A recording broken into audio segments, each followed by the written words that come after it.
जूनागढ़ में Joshipura railway underbridge है जो महज 5 से 7 इंच बारिश में ही पूरी तरीके से भर गया है, जिसकी वजह से वहां से आवाजाही बंद हो गई है।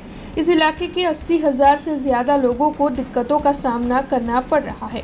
प्रशासन की ओर से लाखों रुपयों के खर्च पर इस रेलवे अंडरब्रिज को तैयार करवाया गया है, लेकिन इसमें पानी भर जाने की वजह से कई वाहन स्लिप हो जाते हैं, कई वाहन फंस जाते हैं और लोगों को परेशानियां होती है। अब इस मामले के मद्देनजर अब वहां के लोग रोष जता रहे हैं। हालांकि जब बारिश बंद होगी तभी यहां से पानी निकाला जा सकेगा, ऐसी जानकारी सामने आई है। तब इस बारे में वाटर वर्क्स इंजीनियर अल्पेश भाई चावड़ा ने प्रतिक्रिया दी है। तब आइए सुनते हैं इस मामले में वो क्या कह रहे हैं।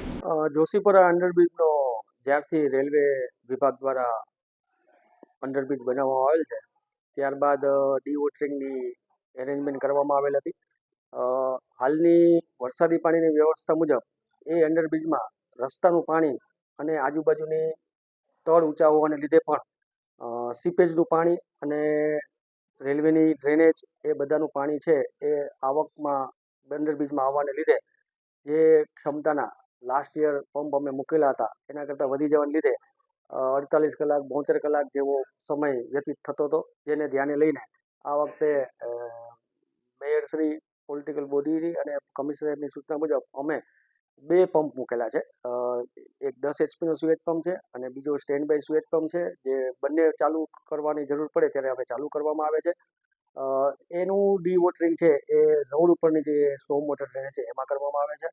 ગત રાત્રે ત્યાં પાણી છે ટર્બિડ વોટર વધુ હોય અને કચરો ને એ બધું આવતું હોય, તેને લીધે એક પંપ છે મેન્ટેનન્સમાં ગયેલ, જે સવારે બદલી નાખવામાં આવેલ અને હાલ 1-1.5 ફૂટ જેવું પાણી ભરેલ છે.